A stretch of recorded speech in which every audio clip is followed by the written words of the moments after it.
welcome to another episode of Intriguing Beings with me, Rhosneigr. The great thing about kiteboarding is you make some amazing friends. People you meet on the beach can turn into friendships that last forever. Jo Wilson's one of my oldest friends from the sport, and I've known her since way back in the day when I used to judge the Student Windsurfing Championships in Rhosneigr, and that was where I first met her. I've wanted to have her on the podcast for a while because she's a really interesting character. Jo certainly is one of the most successful freestyle kiteboarding athletes that the UK has ever produced. Certainly from that time period, I think her best effort was a second place at one of the events, which is incredible when you consider some of the talent that was around back then. These days, Jo runs a successful coaching business, working with riders of all levels around the world. And we chat about that quite a bit and how coaching can improve your riding and how important it is. And we also discuss her role as a mum to Finn and how she manages that with her husband Chris with all the travelling that she does. Finally, we chat about her recent cold water swimming exploits, and for those of you in the know, this is basically breaking the ice of a lake in your bikini and getting in for a dip. It just sums up Jo's attitude to life, really. She's pretty full on, nothing holds her back, and she never lets anything slow her down. We managed to steal about an hour of time before Finn, her 3-year-old son, makes an appearance upstairs and Jo has to run off. So hopefully you'll enjoy this episode. A couple of things to note. At the very beginning, for about the first 30 seconds, there was a bit of mobile phone interference with the recording. I'm really sorry about that. I've done my best to reduce it in the edit, but it is still there. So if you hear a strange sort of beep, beep, beep noise or a little bit of interference, then I apologise for that. It does only last for about 30 seconds and then it goes away. I'll do my best to make sure that doesn't happen again. As ever, thanks for the fantastic feedback on the last few episodes. I had a really nice message on YouTube actually from a chap who couldn't put a comment on his Android podcast app, so he kindly went all the way over to YouTube and thanked me for it there. So thanks to you for making that effort. I really appreciate that feedback, both good and bad. Let me know what I can improve. Let me know if there's anyone you'd like me to chat to. I'm currently in Australia. I arrived last night at midnight, so I'm a little bit jet lagged at the moment, trying to get back into the swing of the time zone over here. But I'm hoping to pick up a few interesting conversations while I'm over here for you. As ever, please give it a thumbs up on social media. I know I say it every week, but like and share. The more that you get it out there, the more the listener base grows and the more I get encouraged to keep doing this as a little side project to what is an already very busy lifestyle for me. Anyway, I won't waffle on anymore. Let's get straight into it with this week's episode. I'm sat this evening with a really good friend of mine. She's called Jo Wilson, and if you're a kiteboarder, there's a good chance you've heard of her. If you're not, then maybe you haven't. She was one of the original female pro kiteboarders back in the day with a very successful professional career. I think once she was 4th overall in the PKRA events, which was a huge accolade at the time. These days, she's changed her career a little bit more and she's working on coaching clinics, and she's worked with adults, children, all sorts of people from all sorts of walks of life. She takes them to various places around the world. She does weekends in the UK and lots of different things. And I thought it'd be interesting to sit down and chat with Jo about her philosophy on coaching, which I think is something that a lot of us could benefit from, in the sense that actually having someone tell you how to do something sometimes makes it much faster. So, Jo, what I wanted to start with was, how did you get into water sports and how did you kind of end up in those early days becoming a pro rider? Where did it all start for you? Oh, hi Roo. Yes, I started kitesurfing about 15 years ago. I used to do a lot of gymnastics and trampolining, and after a while I started hurting myself too often, so I decided I need something with a softer landing. And one day I was just down the beach with my friends who were all windsurfers, and kitesurfing came along, and it was almost brand new. I hadn't seen it in the UK before, and yeah, it looked brilliant. So I watched that for a while, and a friend got really good at it really quickly, and it didn't take me long to decide that I was going to give it a shot as well. So I started with that, and it took me a long time to learn. But as soon as I could get up and going, I could do tricks quite easily. It was all very similar to gymnastics and trampolining, so I learned to do my rotations and big jumps quite early on. And I was just encouraged to compete, and I took part in some competitions just for fun, but it just started going really well, and I won the British Championships twice in a row, and decided to try out the World Tour just for fun. I think I came 5th on my first World Cup event.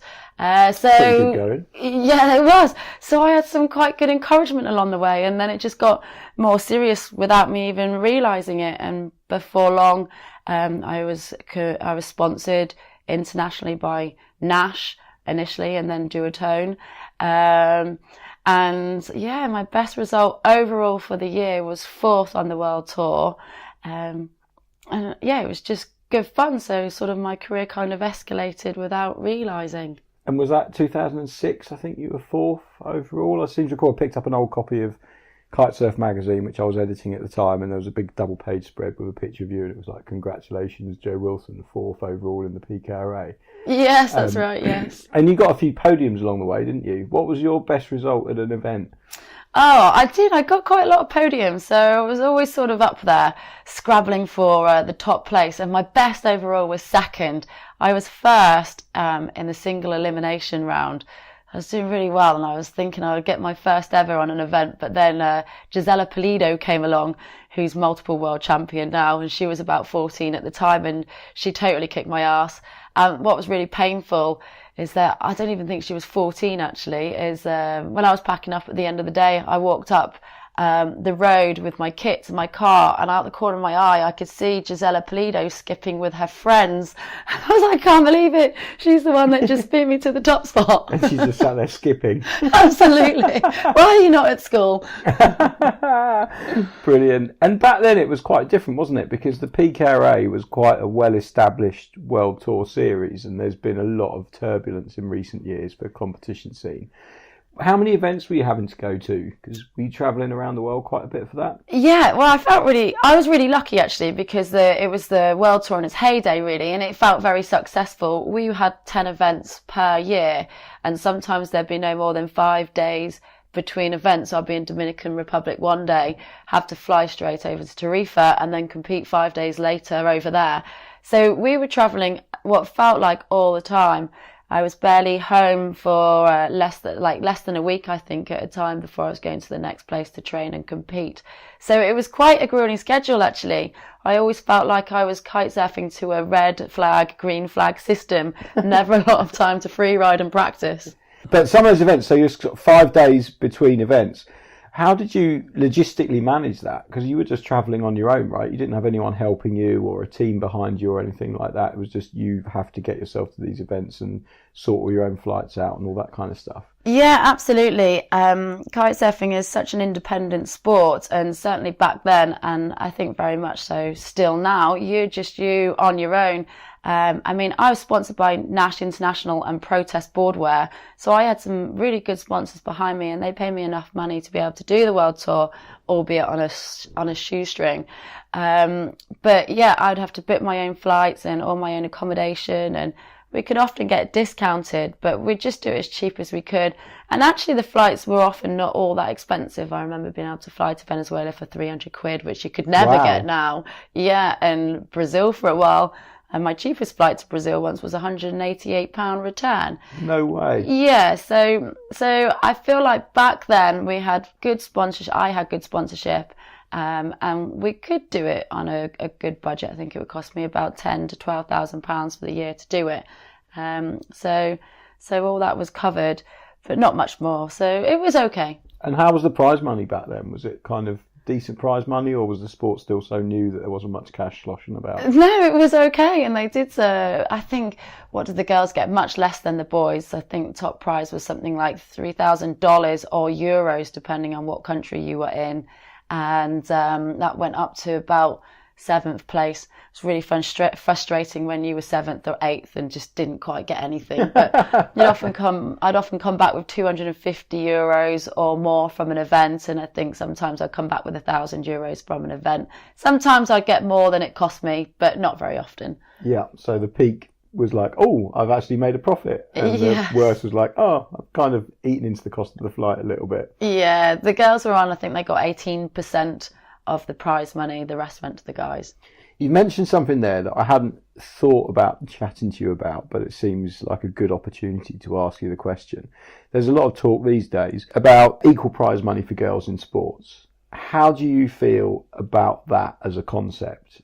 Is it something, because you're obviously part of that scene where you weren't getting equal prize money, do you think it's a good thing, or is it something that if it should be on the number of entrants, or how do you feel about it?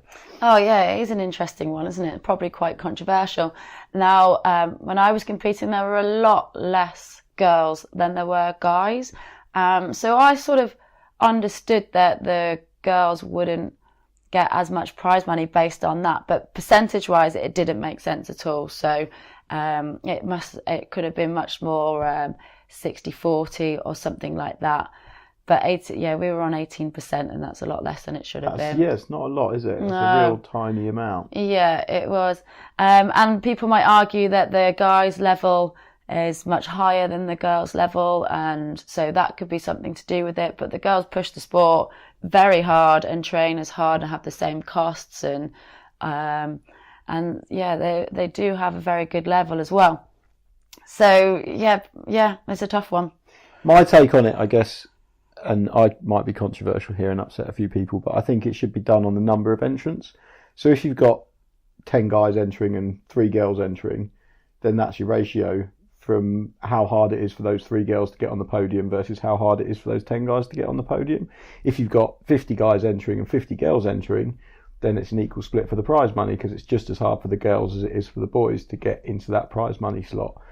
And that's the way I've often thought it should work, but I don't know how you feel about that, or if you've got different views on it. I think that's the most simplistic view, isn't it? It makes the most sense.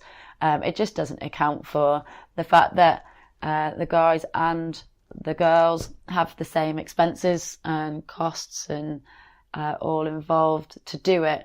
So yeah, it's a good point. It's probably the best way to go about it, but yeah, it's tough, isn't it? I think they're talking about equal prize money in the surfing events now. So like the ASP Pro Tour, that's got equal prize money for girls and the guys, but then they've got the same number of girls competing as they have guys, and the level's different, but I don't think it should be about the level. I think it should be about, the number of competitors that you've got and what they bring to the sport. And I guess for surfing, the girls pull in a lot of business for that sport, and it's kind of the same for kiting. The girls add a lot to it, so perhaps they should be better rewarded rather than not.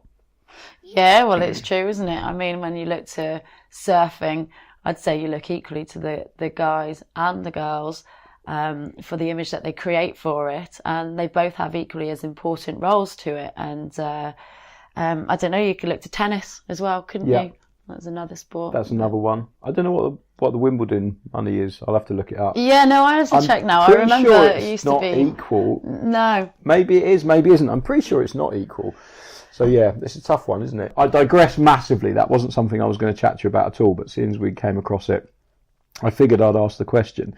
And so you were doing really well in your pro career. At what point did you kind of realise that you didn't want to keep travelling around the world and living out of a suitcase and just being in the Dominican Republic one week and somewhere else the next? Oh, I don't know if that actually ever happened. I always want to travel the world. I enjoy escaping in all the different places that you get to go. But I did realise that I didn't want to compete anymore. I think I mentioned before the red flag, green flag system. I felt like I was constantly against the red flag, green flag system. And I never really got time to go free riding or ever get the time to enjoy it. I always felt like I was under immense pressure.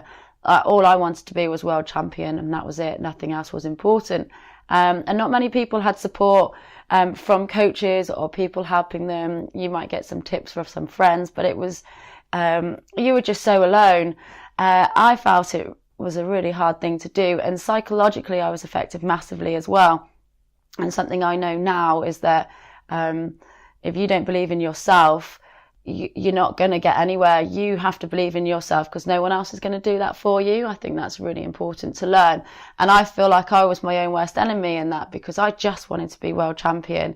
And so when my tricks weren't working out, and back then, like, I don't even know, it's like 10 years ago, I was working on like low mobs and front mobs, like the tricks that the girls are putting off in competitions now. And I was doing it back then. I was always so close but I didn't know how to get that final part. So when it came to competing, I was back to the much more simplistic tricks. I couldn't even land that anymore because I'd been training so hard on the other tricks. So like I just had this massive wane in my own ability, like in my own head. And I remember talking to some key people on the competition scene, hoping that they would help me to come through that and be positive. And they would tell me, come on, Jo, you can do this. But I didn't find anyone who ever was able to do that for me. And so I was just in a very dark and miserable place with it, and it only made me go backwards. So I decided one year, like, that was just not okay anymore, and that I'd go and compete, and I would just go and have the best time ever and travel to all those events, and I'd just enjoy myself. And actually, I think I was second at the first of the World Tour events of that year, and I was just so happy. Did that then make you go, oh, I've got to be world champion again, and go back into that mindset? Or did you manage to keep it as, no, I'm just here to have fun and enjoy myself? No, I turned a corner in my mind. Like, I was like, no, like, this is fun. Like, look where you are, look what you're doing, look what your sponsors enable you to do.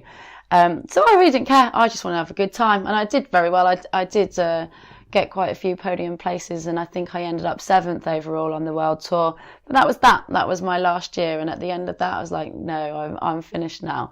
So I was just really aware all through that time that I felt let down by not having anyone there to coach me, and that I wanted to be able to offer that back to other people so that they wouldn't find themselves in the same position. So that none of the guys or girls that were on the tour would, if you would say to them, oh, you know, I'm struggling with this trick or whatever, they weren't really that forthcoming with any help? No, not at all. That's terrible. I know, it was really bad. And also probably my own inhibitions. I didn't feel very confident to go and ask people, or like really say to one of the riders, look, I'm really struggling. I mean, I remember asking Aaron Hadlow about my front mobe, and he's like, oh yeah, I'll watch it. And he watches it and he goes, oh, you're really close. And that was it. That was his advice. And I was like, yeah, I've been really close for a really long time. So I didn't quite clinch it. My best coach definitely was Mike Smith, British champion. He's a good friend of ours still. He was on, we used to go to South Africa as our training ground, and he would be there, and he would always try to help me, and he did help me a lot, but he wasn't sort of at the same place as me competition wise, and so it wasn't quite enough, but he certainly made a difference to me. So this lack of coaches, I guess, or lack of help that you got, is that what led you to decide that you wanted to start coaching other people? And did you start coaching people on the pro tour, or did you go and become a kitesurfing instructor and then work up to some coaching qualifications? How did that happen? Yeah, no. So I got my instructors somewhere along the lines. I don't even remember back when. And my idea was just I didn't mind what level I was helping. I just wanted to help anyone. It's a place in your mind, isn't it? It's not what you're trying to achieve. That's what my thoughts are anyway. So I got my coaching instructors from the BKSA. It was a certificate that they run every few years, and there's about 8 of us who are fully qualified in the UK for that role. And then I set up some coaching holidays, and that was just for your regular kite surfer who wanted help to improve their level. So that's where I've aimed it at. Okay, so never sort of straight into helping other riders that were in a sort of similar situation. You were like, right, I'm done with the pro scene. I just want to go and help other people and improve their riding. I don't think I had the confidence to be able to do it for pro riders. I didn't feel like a good enough one myself, so it wasn't straight in for the pro riders. Nowadays, most definitely, I really want to help them. I've got so much experience in coaching. My business will be running for 10 years this coming March. So I have so much experience in that now, and also up to a fairly high level. I mean, I start at jumps and back rolls. I do a lot of that, but I coach a lot of handle passes, a lot of kite loops, that sort of thing. And I also have a lot of experience in off the water training and how to keep fit and strong and healthy for it, which a lot of people do ignore, unfortunately. So now I have much more confidence, and I do coach people of a higher level, but they're sort of early World Tour competitors. They're not at the top yet. Yeah. And so that first year when you decided to set up your coaching business, how did that go? Was it instant success, or was it really hard work? Oh my goodness, I weigh about 9.5 stone, so I'm not that heavy, and I used to always come back half a stone lighter because I never stopped running around for it.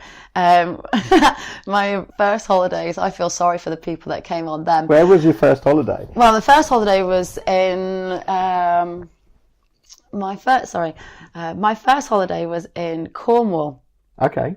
Down there, it was a bit of a trial holiday, really. And then my first major holiday was in South Africa, because that felt just as much as my backyard as anywhere else. Because you've been going there for years, haven't you, South Africa? That was kind of a home from home in the winter for you. Yeah, my first holiday there was in 2010, and I'd been going there since 2005. Wow. And how did it go, the first one in South Africa? Oh, yes, it was quite good. I think we burnt the candle at both ends. We used to get up really early and do lots of running and boot camp activities, and the guys that were on that course would have really aching legs just from the running, let alone all the kiting that we then took part in afterwards. And then we always do and still do yoga type stretching in the evenings, which is obviously really helpful. And we'd have a few drinks as well, but nothing too wild. It went very well from the start. Worked out all right. Yeah. So the idea of coaching to a few people, well, not a few people, a lot of people, is kind of alien. They just kind of, it's a bit like, we do a lot of mountain biking with one of our other magazines, and people can ride a bike. So they then go and ride a mountain bike, and they ride it around the woods, and they just assume that they'll just learn by themselves, because no one ever teaches you how to ride a bike. Or your dad teaches you how to ride a bike, or your mum teaches you how to ride a bike when you're about 3 or 4, and then that's it. You just get on and you learn it yourself. And there seems to be a shift in that sport where people are realising that actually with a coach showing you how to properly ride a bike, you can progress much faster. So how do you feel about that in terms of kite surfing? People come for kite surfing, they have to have lessons, unless they were back in the day before they were instructors. But really these days you need a lesson from a proper instructor. But then after that initial lesson period, they kind of disappear off and just go. So where does coaching fit in terms of helping those people? You're right. So when people first have their kite surfing lessons, they get to a certain ability, and then it is time on the water. They do just have to practice and get the hang of going upwind and returning to the same spot, and a lot of that does come from time on the water. So when my coaching holidays come into it, are when people want to leave the water, basically. So it's for when people want to leave the water, they want to jump or do their first rotations. Some people think that coaching is not for them, and it's I will try it and I can do it. But so many people have come through my coaching holidays now, and we have so much experience of all the different personality types and ways of learning. And we really feel like we can shortcut how you can learn a trick. Basically, we don't want people to crash. We're not there about letting people crash. And what we can do is we can point out where it's most likely going to go wrong. We're experienced in that. And we can point that out to you, as well as how to do the trick. And it really minimises your chances of big crashes. And it's a successful method. It builds people's confidence. We do building blocks, so it's never straight into one trick. You have to learn like the little progressional steps along the way. So you might not learn it instantly. Some people better learn it very quickly. Some people might take a week. But we'll crack those tricks with very minimal crashes, and that's what's important to us. And is that a technique that you've developed yourself as a coaching technique, or is it something that you've learned from someone else? No, it's definitely developed myself, but it's not myself, it's from everyone who takes part on my trips, right? So right. I remember a poor guy who had to do back rolls for a week because he couldn't do them, and that's all we worked on for the entire trip, and he kept getting drilled and crashed, and that people are so determined. It's very admirable. But poor them. Nowadays, like, I know so many different like takeoffs and setup is the most important thing, and you can see without trying a back roll, for instance, or a rayleigh, that their takeoff and setup is not correct, and so they're never going to make it. So we won't even try it until that all looks right. And so it's through everyone else trying it, lots of me failing for them, and now, yeah, we're doing okay. People are learning quite quickly. So 10 years on, how many trips a year do you do? We do 10 years on and about 10 trips a year. Okay, wow, that's a lot. Yeah. So you're not in the UK much? No, we sort of cram in 2 or 3 trips in each location. So we find ourselves away for about 6 months of the year, and then we spend 6 months back at home. Okay. And when you're back at home, what are you doing then? Are you kiting, or are you running the business, or what are you up to? I don't know where to We've just start. spent the most amazing day with Joe's kid Finn, who's having a difficult phase of being a 3-year-old at the moment. Yeah, no, we have very different lives. My husband and I, we have a 3-year-old. So when I am coaching and running my holidays, we've managed his business so that he can travel, and my 3-year-old usually comes. And so he's full-time dad when I'm running my trips. But then when we come back, Chris also has his own business, and we literally fully reverse that. So when I'm back at home, I'm full-time mum. And then I run my business, like all my promotion and advertising and everything that I do has to happen in the evenings or his nap times or any bits of childcare that we might get.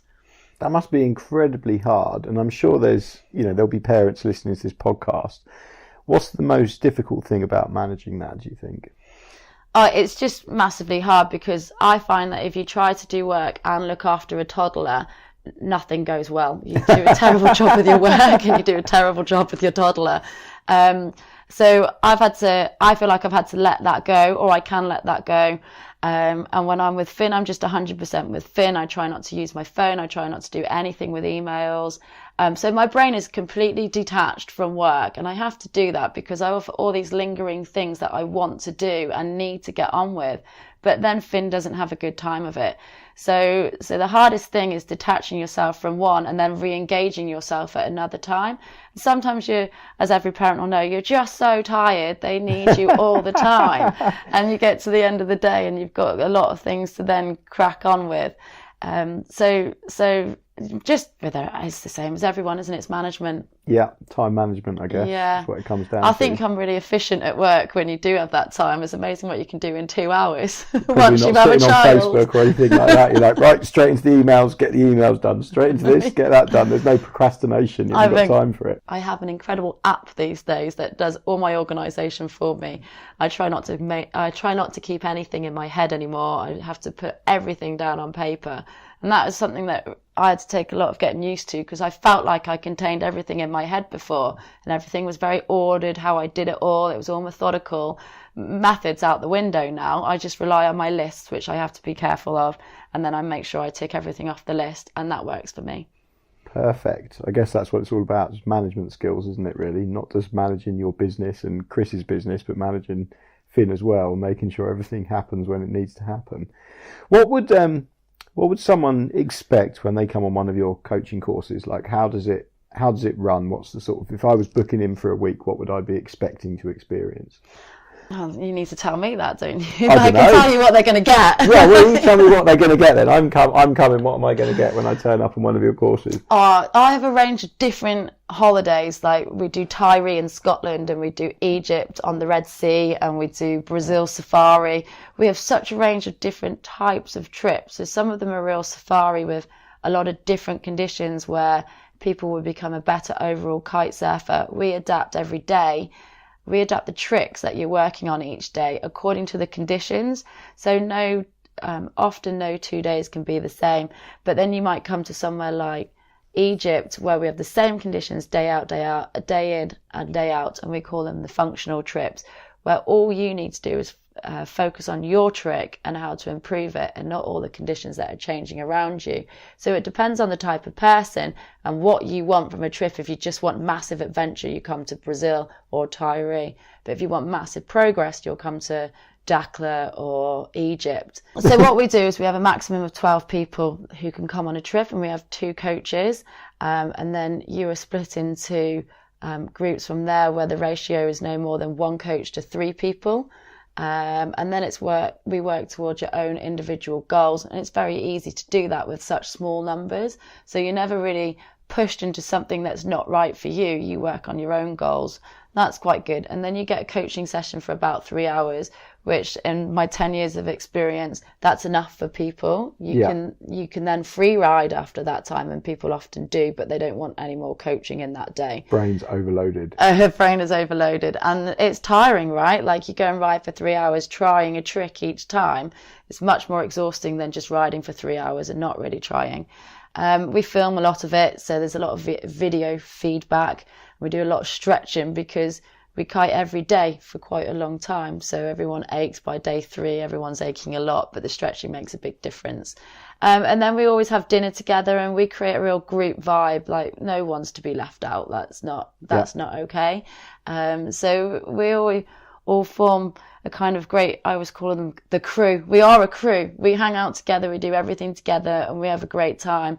And the people who come on my trips, 80% of people rebook to come back again. Wow. So it's a really high rebook rate. So that's a huge rebook rate. Yeah, it's really good.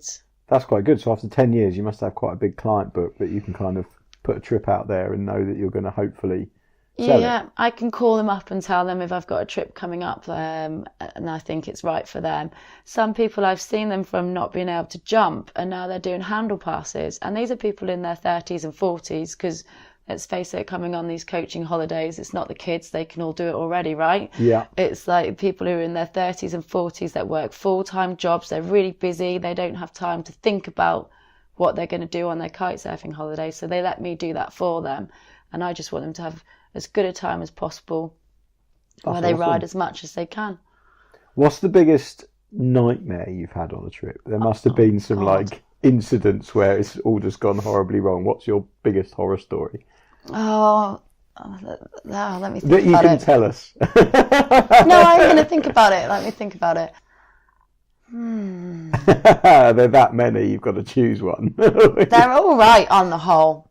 They are all right on the whole. There's nothing too major. I mean, one guy who was already capable of jumping 9 meters plus, and we were doing the mega air masterclass, basically helping people to break that 10-meter barrier.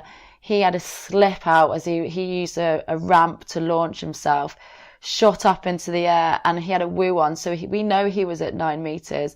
And because he slipped on the wave, he sent his kite into a kite loop straight away, and it was a full mega loop. But yeah, so he came down on his ribs, and that was bad times. Like, he got back in, but he didn't ride for the next week.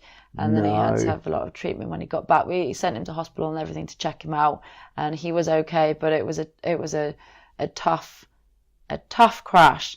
That's in 10 years. My biggest drama was on Tyree, which is such a remote island. We have to be very careful there, and we always stick to safe beaches where it's cross on shore on the whole. But the incident happened the day after my coaching holiday had finished, and 2 or 3 people chose to stay on because the forecast was very good.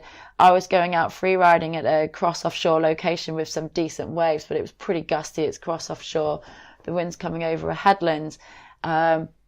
And the person went out, and they were on a 5-line kite, and it was very gusty. They got out behind the waves and they crashed their kite, and the 5th line, it all went inside itself.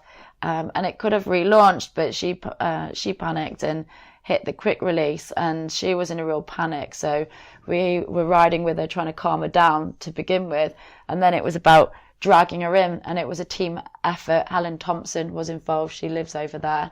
And we were pulling her in, but we were coming in through the waves, and we were right at the bottom of the beach now, and it was big cliffs, and we couldn't dive our kites without the kites coming down on the cliff. So at that point we had to let her go in the breakers, and we thought that she was going to be okay and get washed in, but you know what rips are like. So she was on her way, and then she got caught in the rip right on the edge of the rocks, and she went straight back out to sea again. Yeah, she did. And at this point, like, we landed the kites on the beach, and we were like all scrambling over rocks and climbing round, and we got round the corner, and there she was clinging onto a rock, and we just had to pull her up out and onto the cliffs. So that was a disaster. A scary moment. I've not seen her again, and I don't blame her. It was so bad. But that was after the coaching holiday. It was like free riding day anyway. So yeah, that could have happened to anyone, and we would have been there for anyone. It was just a shame that it was people who'd been on my trip that then chose to come out whilst I was out free riding in big waves and cross offshore, unsafe conditions. But it's nice that you were there to help out. That's always a bonus. And have you had any like missed flights or like hotels caught fire or anything bad like that, or have you been fairly lucky? Oh, Morocco. Obviously it's Morocco, isn't it? Morocco pulled out on me 4 weeks before my coaching holiday was due to take place. They just took my booking away. So we're a group of, How can they do that? Because we're a group of maximum 12 people, and if it's just me coaching, we'll only be 7 people. So we're a very small group, and it was Kite Worldwide in particular that came in with a big booking, and they wanted to take the whole place over. So they literally just kicked us out and said, no, we can't take your booking. So I had to fly out to Morocco to resolve the situation, and that was it. Did you manage to resolve it? Well, I turned up on his doorstep, which was a shock for him. I can imagine. Joe Wilson calling, big fist. So he offered me the accommodation right back, but there's no way I'm going to accept that, right? It's too big a risk. Yeah.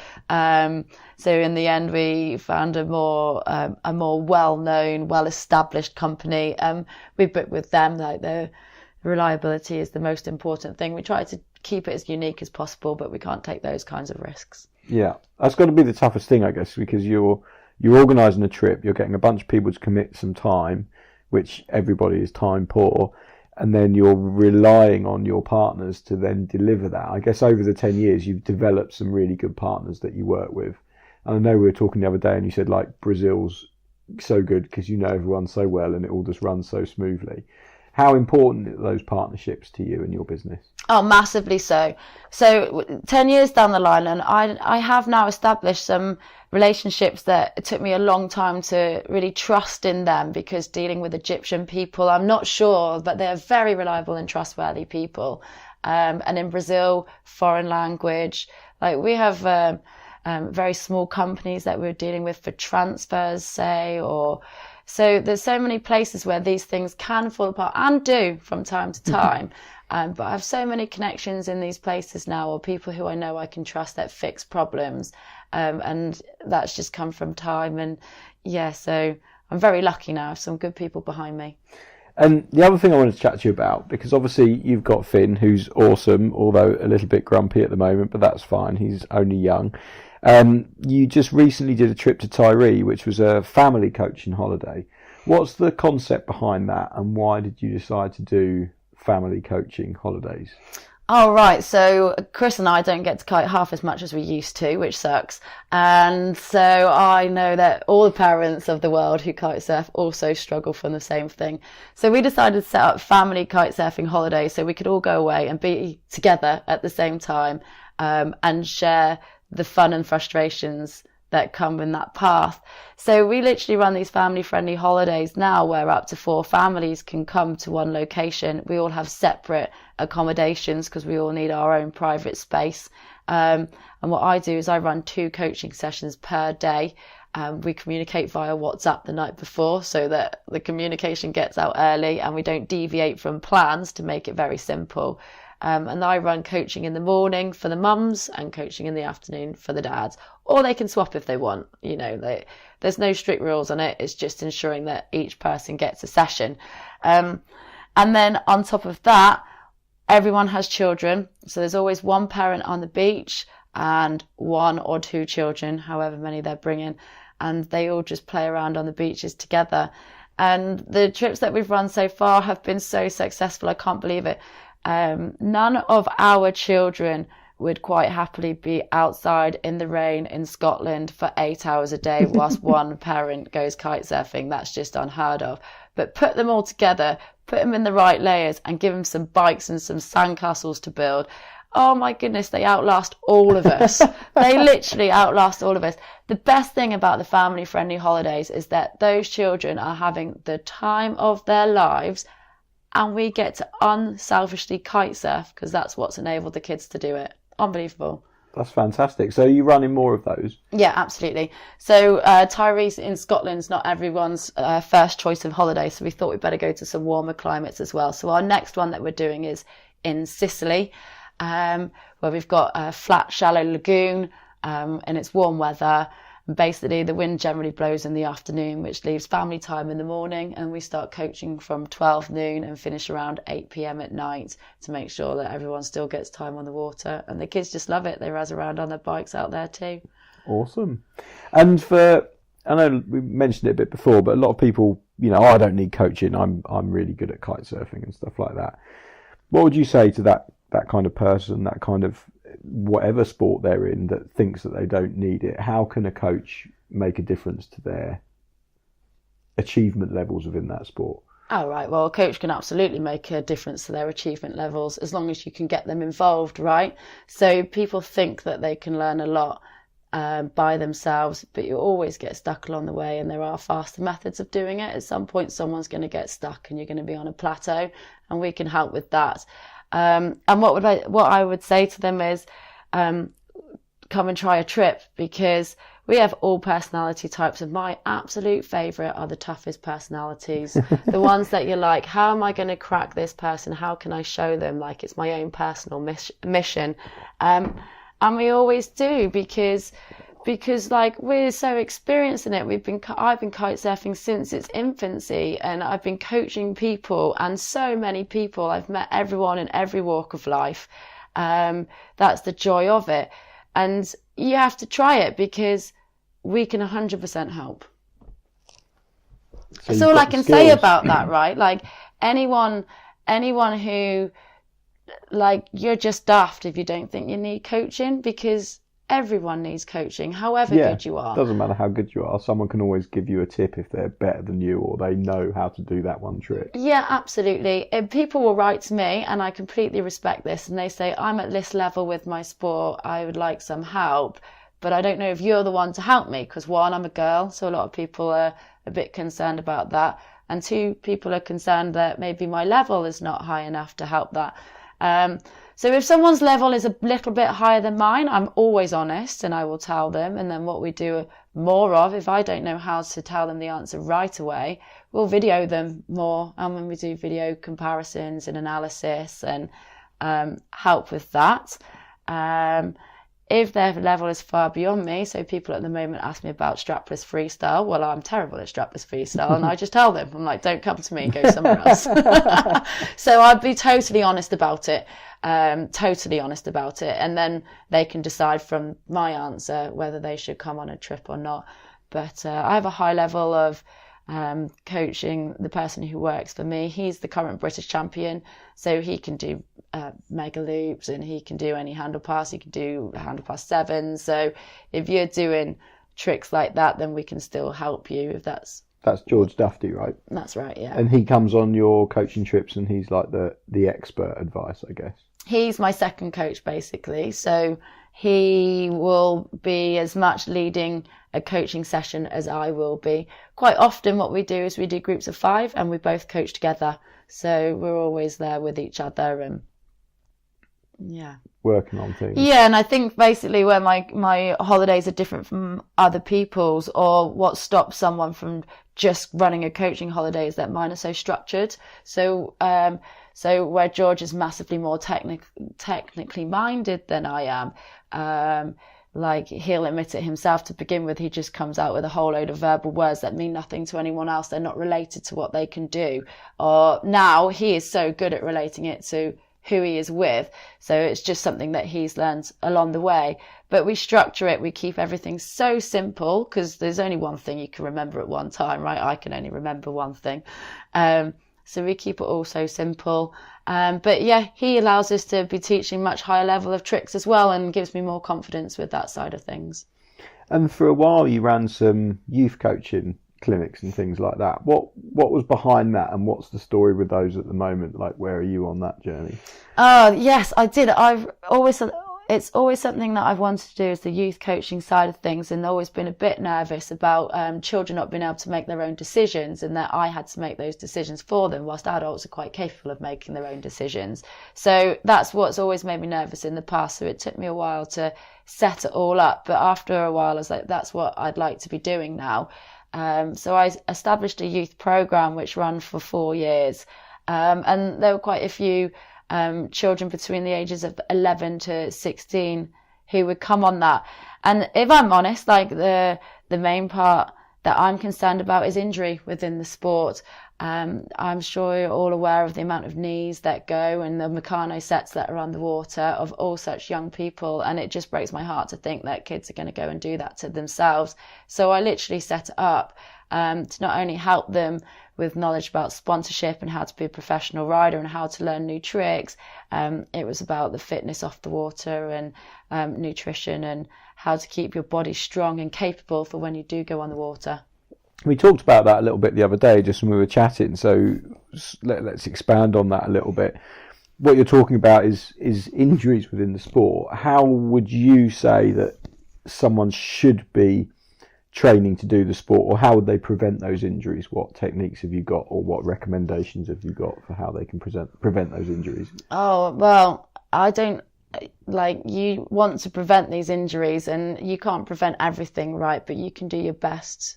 So you can do the best that you can. What I recommend is a level of CV fitness, which might involve biking or running, a lot of like more explosive sort of exercises to do with box jumps, or just like squat jumps in a field or something, a lot of core work, basically building up the strength around those joints so that the muscles can support impacts that we take on the water.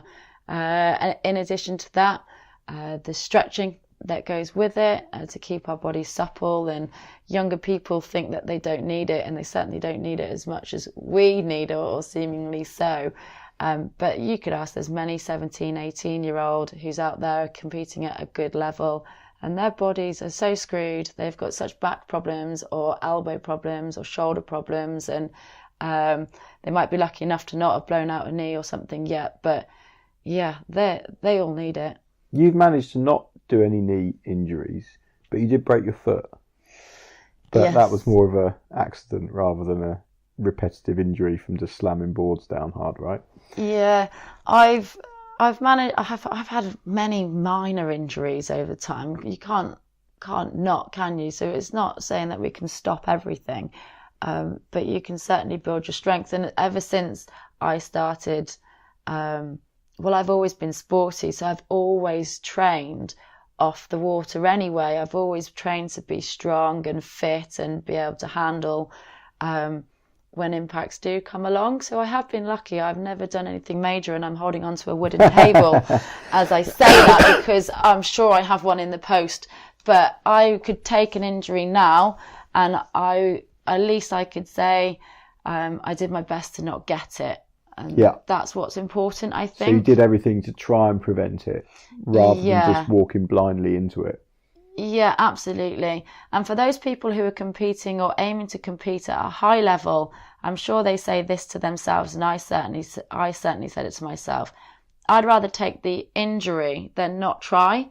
So I wouldn't mind sending myself into whatever it was. And my answer at the time was that I must need to go faster and harder into it because I'm not landing it, which is definitely not the actual answer. I learned that through experience.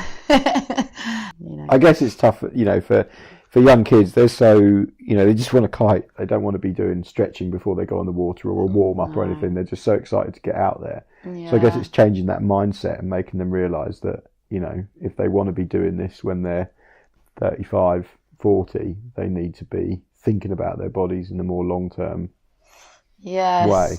Yes, I think there are some high-level riders that are a bit older now who do take it much more seriously. Like, you can find an app on Ruben Lenton who does exercises specifically for kite surfing, and Aaron Hadlow. Like, certainly a lot of them actually have personal trainers now. I know Bruna Gajia, it made a massive difference to her kiting as well. So it is taken more seriously in the older kite surfing generation, older being 30, that's ridiculous. So old. But, and then you can look to so many other sports where they do a lot of off the water training, or they have professional coaches behind them. The RIA for windsurfing, for instance, they have such a lot of off the water training to keep them fit and strong, to help them be injury free. So it's forced upon certain sports, but in our sport, it's still a choice, and people just don't realise how important it is. Do you think that'll change with time? I hope so. Yeah, you'd think so. Like, kite surfing will become more professional as it's now entered the Olympics, and it will get more support behind it. So it will be, and hopefully I'll be behind that too. One of the things I wanted to ask you about, which I just sort of thought about while we're chatting. Don't ask me about the Olympics. For sort of cross-training and things like that, you've always sort of, you've been into running and fitness and yoga and things like that. Last year, I seem to remember that you got into cold water swimming. What's the story behind that, and why on earth would you go and break the ice on a lake and then get in your bikini? Why did I get into cold water swimming? I got into cold water swimming when I first had Finn, just because there was way less time to do sport and exercise. So I went from being in like high octane levels of sport to not very much at all. The biggest way I could shock my system in the shortest length of time was getting into a seriously cold water body. So that would take out 5 minutes of my day, and I'd feel great for the rest of the day. So that's where like cold water swimming initially came from. And I always felt like water was a cleanse for my body anyway. And it just kind of developed from there, where like I just needed it to be a bit colder to give myself the same kind of shock. Last winter is when I took it on to the maximum that I've done so far, where I just wanted to embrace the winter. I was around for the whole winter. So I wanted a reason to love every day, however cold it got. So it came this like really silly challenge to have to get in the water without a wetsuit on. However cold it could get. And I remember driving past a lake. I live up here in the Lake District. I remember driving past one of the lakes, and it was frozen over completely, and all I could think about was in my own van, and the parking was by the shore. I had to do it, so I just got into my van. It's a really quiet lane, got my bikini on, hopped over the wall and started treading through the ice and breaking it as I went. So got in, and I'm just going to say I don't go out of my depth when it's like this. It's not like I dive into something that's super deep and then swim back. No, not at all. Like, you have to break yourself in. I have to break myself in gently. But it was great fun. I was treading through the ice, and then I had to go down, sat down into it, and then I literally, to swim, I had to put my hands under the ice and raise my arms up through the water to get the ice to break, ready for the next stroke. No way. Yeah. So you're breaking the ice as you swam? Yeah, I was breaking the ice as I swam. It was beautiful blue skies in the middle of winter, and I was just in this most serene, quiet location. An amazing pretty special experience. Yeah, pretty special. So I just started trying to make myself do that once a week, and there's quite a lot of talk about it and how hardcore it is, and it's become a bit of a thing now, hasn't it, cold water swimming? It's very popular. I mean, it's got such a lot of health benefits. So supposedly it boosts your immune system, it increases your metabolism, it encourages the production of brown fat, which is what like, for instance, it basically means you can eat more cake and you'll still burn it off even though you're not doing more exercise. That's a good excuse. You can eat cake. Absolutely. It wards off depression. It allows you to concentrate more. Like, there's so many health benefits for it. And so actually, why would you not do it? It's more what it's about. It's freezing cold. Yeah, because it's freezing cold, but it's very short-lived. It's like half an hour out of your day. And in that time, you go from being super snug and warm to really flipping cold. And then, like, by the end of the half hour, you found yourself a nice coffee stop that you've lined up in advance of your planning of this session. And you're drinking a really nice coffee, and you really feel like you deserve it. So yeah, it's good fun. I mean, old people do it all the time. Like, don't they? Like, there's a lot of people who are in their 60s and 70s. I went out in Ireland in March, and there was one guy on his back in his Speedos sculling in the sea. It was crazy. They just do it as a matter of normality. Like, just what they do. Yeah, absolutely. So to make myself continue with the cold water swimming, I entered the Neptune Steps, which was in Glasgow in March, which is the Red Bull event. The Red Bull event, that's right, where we had to swim I think it's 300-meter long stretch of the canal, but at every lock, and there were 8 locks, there was some form of obstacle that you had to get up and get across before swimming the next section. And you had to keep going until the end, and you had a 15-minute cut-off point on it. So, for instance, there were rope nets, there were ropes, there were climbing walls. And what I didn't appreciate, and I'm not a good swimmer, so I had to train quite hard to be able to even make the distance. What I didn't appreciate beforehand is that the water would be rushing out of those locks and through those obstacles. So it's taking you backwards. essentially the water's pushing you back as you're trying to get to the obstacle. Absolutely. So you're in heats of 20 people, and it's a very narrow gap. You all know canals. And you're all arriving at the nets around the same time. And because I'm the slowest of swimmers, I'm the last one at the nets or the ropes. And so people are climbing up. So you can't sort of tread water. I can't tread water and wait to get on the obstacle because it's pushing you back. So you can't really tread water and wait your turn. You just had to like launch yourself through that extra surge of water and grab hold of whatever it was. That's the bit I was quite good at. So from kite surfing, my upper body strength is okay. So I could hang on to a net or a rope or a climbing wall for as long as I needed. But the water is literally rushing out, and you like just tucking your head underneath like the basic waterfall, trying to find somewhere to breathe. And on one of the obstacles, a girl was there for like, felt like minutes, and I was looking left and right and under, and I couldn't find somewhere to breathe. And I was looking down, I was like, I'm going to have to drop off. And all I could see was this surging water below. And I was like, I can't do that either. Like, I can't let go. I have to hold on. And luckily, she moved again. And then when my head finally came out the top of that obstacle, I caught like just gasping for air. And then, yeah, I couldn't believe I got through it. And I got to the last obstacle at 15 minutes. And that was the cut-off point. But because I was on the last obstacle, I was able to go through. So you're allowed to finish. So I managed to finish. But I think it was 200 people that completed it out of 650 people. So, wow. Yeah, so it was quite a big dropout rate. That's pretty savage. Yeah. Would you do it again? No, it was grim. It's March, it's a canal. Literally no hesitation there. No, it was good. Definitely not doing that again. Do you know what was amazing though? Is that it's the first major event that I've done that's not kite surfing related. So in any kite surfing event, there's so much pressure to do well, and so it's a stressful thing. Whilst I had Finn with me and Chris, and it was an event that it really didn't matter what happened. And poor Finn, it was pouring with rain, so he was in full meltdown. So my heat was at 1 o'clock, and at 11 o'clock, I had to take Finn into the tent, take all his clothes off him, put them by the space heaters, get all his clothes dry, give him some food, take him to the toilet, all those things. At 12:30, he finished his meltdown. He was warm and he was happy to go back outside again, at which point I then had to run back to the start line to do my heat. So it was so funny because I had a great time. Like, he was fine. We had a nice time in the tent with the space heaters. And then it was like, oh yeah, I have an event to do. Quick, let's go and do it. It was really nice to have no pressure to do well.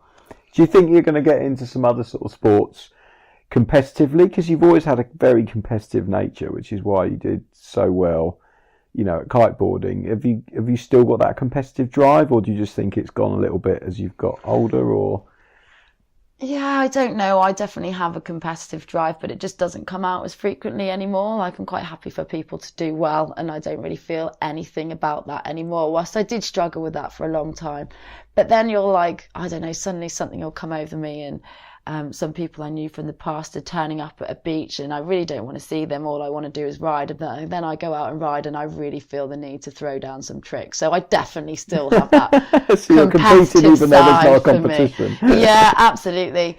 And would I do something else? I'd definitely up for more challenges. I don't know what they would be though. Yeah, so whatever. I'd love to think that I'd do the wave riding tour.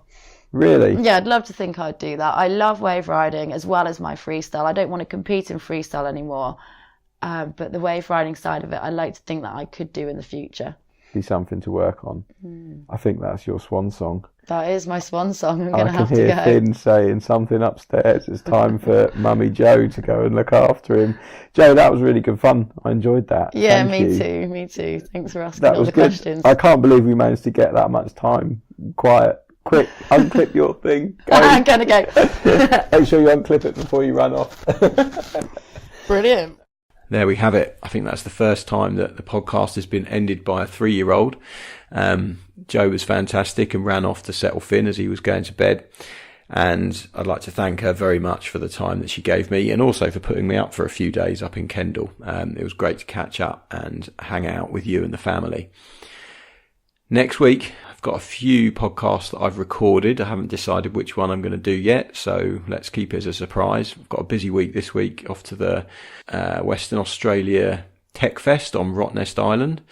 So hoping to catch a few people there to chat to. And then we've got the Lighthouse to Leighton kite surfing race this weekend coming up. So that should be a good opportunity to chat to some people there. I love that race. It's a great event. Be sure to look at it and check it out. It's one of the best organised and most exciting kiteboarding races on the planet, I think. If it isn't in your to-do list, then make sure it is if you're a kiteboarder. Anyway, as ever, please give this a thumbs up, share it with your friends, tell people about it down the pub, and spread the word about the Intriguing Beings podcast. Until next week, you've been listening to me, Rhosneigr. Have a great week.